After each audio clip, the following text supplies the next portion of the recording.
We already know that Thomas Castellanos is one of the best rushers in the ACC, but I'm going to explain why he can be a top 5 quarterback in the conference in 2024.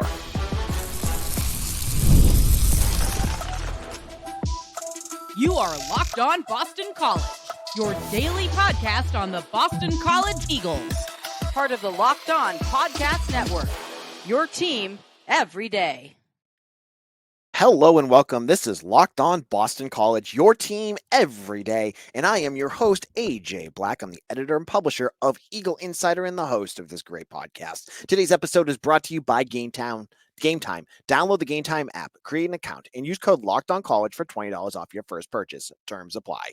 All right, we have a packed episode, as always, here on Locked On BC, as we're going to discuss, as we get closer to camp, Thomas Castellanos. I'm going to look at what he could bring and what his ceiling could be this year in the ACC, and I'll explain why I think he could be elite. Jon Rothstein, one of the biggest basketball reporters out there, he was at BC practice this week, or workouts this week, and had some really interesting thoughts about the potential lineup for BC basketball. It's different than what I thought, but it makes sense from some of the things I've heard about Earl Grant. We'll explain that and why BC basketball could be in trouble for the ACC tournament coming up this season. We'll get into all that and more on today's show. So let's kick it off. Last year, we saw Thomas Castellanos explode. He became the quarterback after Emmett Morehead lost the starting role after, two sets of downs, and it was all Castellanos after that minus an injury. He, at the end of the year, when you look at his body of work, you see that there was obviously his ability to run the ball and pass the ball. When you look at his ability to run the ball, he's the best rushing quarterback in the ACC. There's no one even close to what Castellanos can do. He ran for over 1,000 yards. He's mobile. He's electric. He's explosive. But being a runner isn't the whole picture of being a quarterback. So you look at his quarterback numbers, and it's much more mid, right? And actually probably lower to mid. You see that he threw 15 touchdowns to 14 interceptions, and his completion percentage was one of the lowest, if not the lowest, amongst starting quarterbacks in the ACC. So why am I talking about why he could potentially be the best, one of the top 5 quarterbacks in a conference that all the marketing was going on last week is the quarterbacks conference? That's what they're calling the conference of quarterbacks.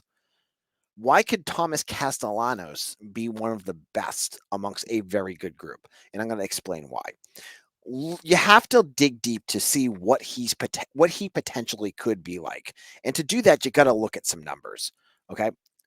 I'm going to give you the numbers right off the bat, and then I'm going to put up his Pro Football Focus grade so you can see it, because it's a very visual, stark comparison.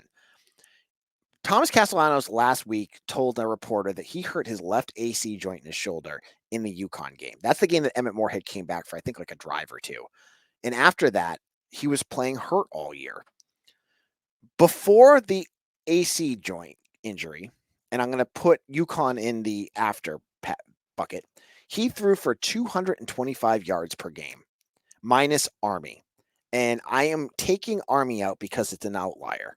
He threw for 50 yards in that game, but that was because he was playing in a monsoon. That was like anyone, that's going to just be an outlier. You got to take that one out. After the AC joint injury, he threw for 141 yards per game.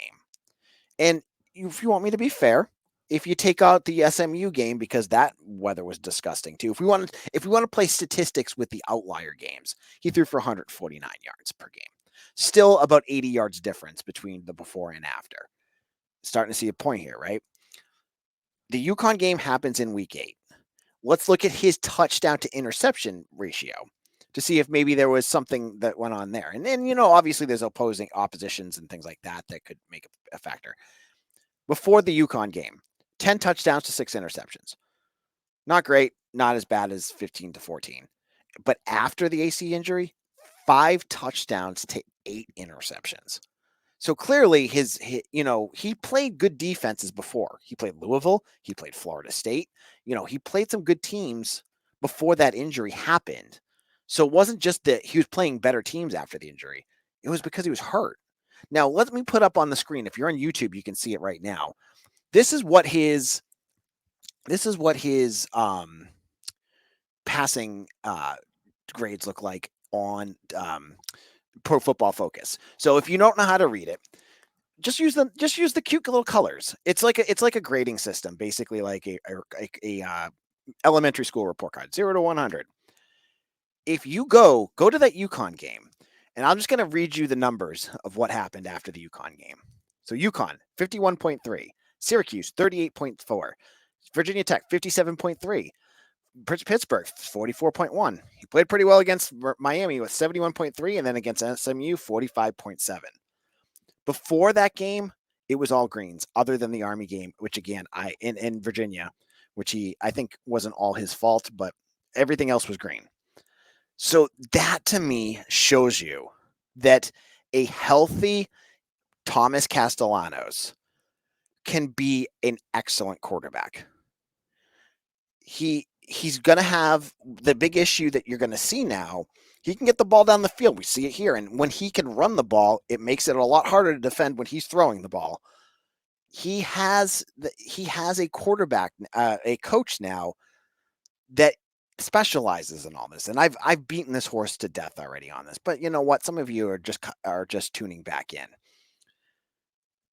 Bill O'Brien has worked with some of the best. He is going to be able to hopefully maximize Thomas Castellanos' decision making, his mechanics, and make him the most efficient thrower that he can be. So that we see more of that we saw against Georgia Tech. We see more that we saw against Louisville. He had a great game against Louisville, even though they got smoked. And less than what we saw against, what was his worst game that he threw? The Pittsburgh game was pretty bad. And even the SMU game, he didn't do all that much. You're going to have some improvement there. Now, looking at all the other quarterbacks out there, you have, Castellanos is going to have to be better than a lot of really good ones. Cam Ward is potentially going to be the best quarterback in the ACC. And I'd say Cade Klubnik would be, up there too. But combine what he can do. Don't just when you're comparing the quarterbacks, it's kind of apples and oranges. When you have a Cade Klubnik, who is a pocket passer, going, and you're comparing statistics against Castellanos, who's a mobile dual threat, you have to kind of, take the whole picture in. If Castellanos can do a lot of what he did last year in terms of the running the ball, and add in this passing element, there's no reason he can't be one of the top 5 quarterbacks in the conference. And I'm not going to go each quarterback by quarterback because that's just going to be boring. But I'm saying to you, he already has one part already pretty much locked down. That explosive running game is one giant piece of what makes him good. If he can stay healthy, as we saw with the statistics, if he can stay and limit the mistakes that he made last year, and have Bill O'Brien and Will Long and Jonathan DiBiaso help him with that, I think he can be better than Kyle McCord. I think he can be better than Max Johnson at UNC. Clearly better than whatever Pitt has. Nate Yarnell, I think it is. Better. I'm going to say this right now. I think he could be better than Grayson McCall. I know some people really like him at NC State, but I think that Castellanos has a higher upside. That's just my opinion on that one. Now, in our second segment, I am going to switch it because we want to talk a little bit about basketball, because there was some really interesting stuff that came out this week on Wednesday afternoon from Jon Rothstein, who is one of the biggest college basketball maniacs out there. And he went and watched some BC practice, and I want to talk about 2 tweets that he sent out that I thought were really interesting. We'll get into all of that in just a moment. Game Time is an authorized ticket marketplace of Major League Baseball, which makes getting tickets faster and easier. Prices on the Game Time app actually go down the closer it gets to first pitch. With killer last-minute deals, all-in prices viewed from your seats, and their lowest price guarantee, Game Time takes the guesswork out of buying Major League Baseball tickets. You guys know that going to a baseball game, it can be an adventure. You don't know where you're going to sit. You don't know. Sometimes you pay more than you want to. With Game Time, it's going to minimize all that. It takes the stress out of buying baseball tickets. So I love that. I love being able to see where I'm going to see. what I'm going to see, where my seats are going to be, and I'm getting the ticket that I know that I want. So what you need to do is download the Game Time app, create an account, and use code Locked On College for $20 off your first purchase. Terms apply. Again, create an account and redeem code LOCKEDONCOLLEGE for $20 off. Download Game Time today. Last minute tickets, lowest prices guaranteed.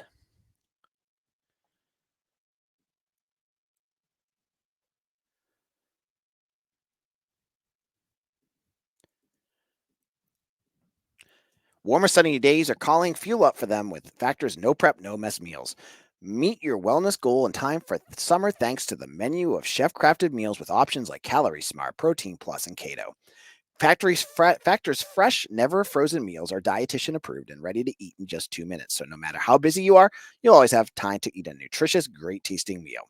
Keep kitchen time to a minimum. Factor meals are ready in 2 minutes. No shopping, prepping, cooking, or cleaning up. I love that. With kids, Factor is a game changer. Enjoy effortless support for your lifestyle. Choose from 6 menu preferences to help you manage calories, maximize protein intake, avoid meat, or simply eat well-balanced meals. So head to factormeals.com/lockedoncollege50 and use code lockedoncollege50 to get 50% off. Again, your first box, you get your first box 50% off, 20% off your second box. That code lockedoncollege50 at factormeals.com/lockedoncollege50. Are you still watching ESPN? Are you still checking out Fox Sports? Are you tired of all that screaming and yelling? Well, I got to tell you about Locked On Sports Today, a free 24/7 sports streaming channel program for you every day to bring you the biggest stories without all the screaming. Locked On Sports Today brings you the can't miss analysis, opinions, and news streaming 24/7 on YouTube or the free Amazon Fire TV channels app, part of the Locked On Podcast Network, your team every day. Before we get into our second segment, again, I want to tell you about our subtext program, and I hope you guys have taken advantage of it. I see a whole bunch of you have already signed up. It's free for the first 6 months. I just sent out a video yesterday. Fans know about that. You can connect with me anytime you want to. And the first 6 months are free for the first 30 people to sign up using Locked On BC30 as your promo code. Check it out. It's a great way as we get into this season to communicate, to get more BC content. They're in the show notes. Become a Locked On Boston College super fan. Become an insider. Join today. Now, basketball is also coming up soon. And Jon Rothstein, who you guys know with all his silly catchphrases, and sometimes I have to mute him because he drives me nuts, but he's a smart guy. He knows more about college basketball and is more connected than many other people out there. He does a summer tour where he goes to a bunch of schools, and BC's always on his stop list. He's at BC, and I saw he's at Harvard right now. I mean, he may have a few others in the area too. He had a couple tweets that came out, and I want to discuss the implications of what those are. So I'm going to put them up on the screen. The first thing he said is actually the second one on the screen. It says, early prediction on Boston College's 2024-2025 starting five. Deion Brown, Chaz Kelly, Josh Badel, Donald Hand, and Chad Venning. So that is three transfers, and 2 returning starters.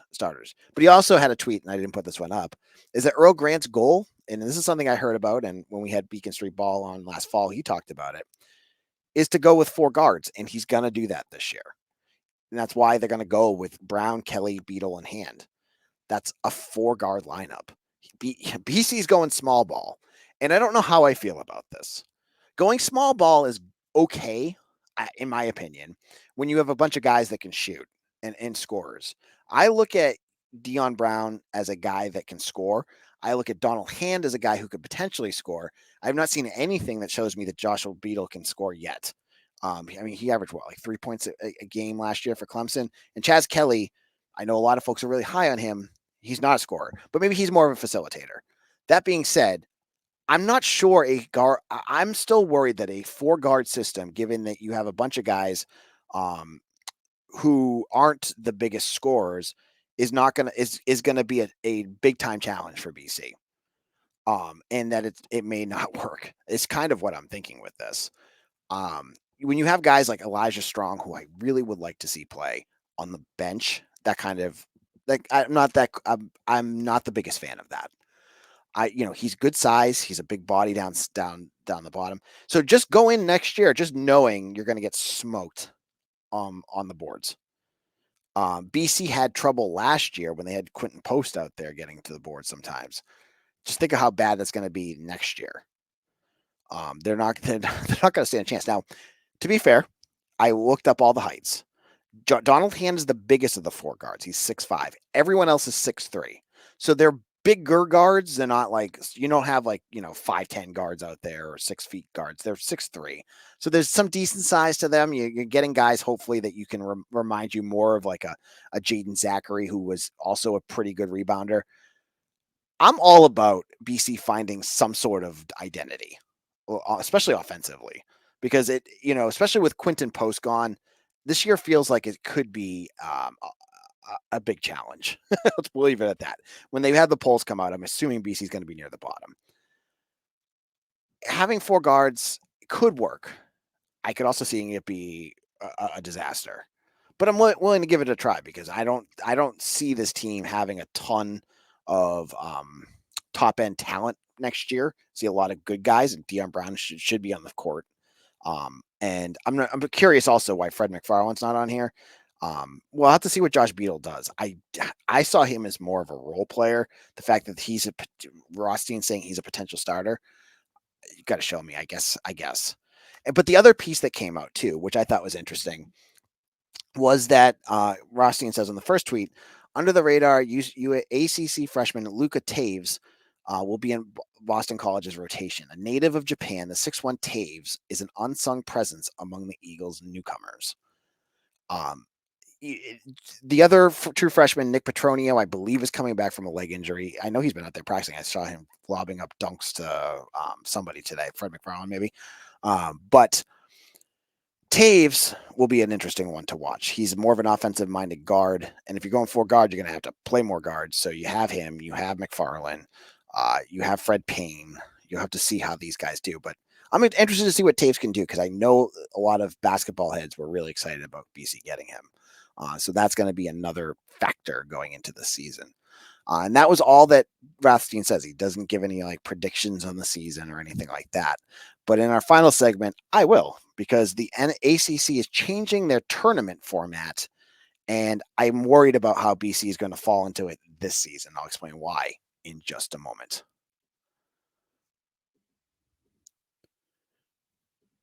Passion, drive, and patience. The formula for winning championships is also what keeps your ride or die alive. eBay Motors is everything you need to maintain your vehicle and level it up to peak performance with superchargers, roof racks, exhaust kits, LED headlights, and more. Whether you're into speed, power, or style, eBay Motors has got you covered. With over 122 million parts for your number one ride or die, you'll always find exactly what you're looking for. And with eBay Guaranteed Fit, your part is guaranteed to fit your ride every time or your money back. Because with eBay Motors, you're burning rubber, not cash. With all the parts you need at the prices you want, it's easy to make your car the MVP and bring home huge wins. Keep your ride or die alive at ebaymotors.com. Eligible items only. Exclusions apply. eBay Guaranteed Fit only available to U.S. customers.